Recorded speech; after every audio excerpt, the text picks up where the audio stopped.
বাড়িতে মেঘ দিছে গাছ আর আমি গাছ কাল পাওয়া গেছিলাম কি গাছ আর এখন দেখি ফেক গেছে আর জুতা খানা সকালে পাইছি না মসজিদ গাছ আর গাছ আর আমি খালি স্লিপ হয়ে গেছে কোনো মতে আসছি গাছ বাদে গাছ উত্তানো আসছি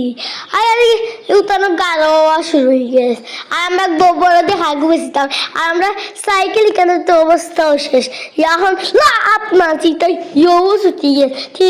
এখন 2 নম্বরে শেষ আর আমি রাগ হচ্ছে 2 নম্বরে দিছিলাম এর বাদে বিকালে আমি বিস্কুট খাই আর আমার ভাইয়া হইয়া বিস্কুট আমি খাইতাম আমার এখান বাদে দিলাইছি বিচারা হইয়া বাদে বাদে আমি খাইয়া বিস্কুট মজার বাদে গাছ আমি খাইতে খাইতে গাছ 3 প্যাকেট আমি খাই দিছি গাছ এক লগে গাছ বাদে গাছ আমি কি করবো।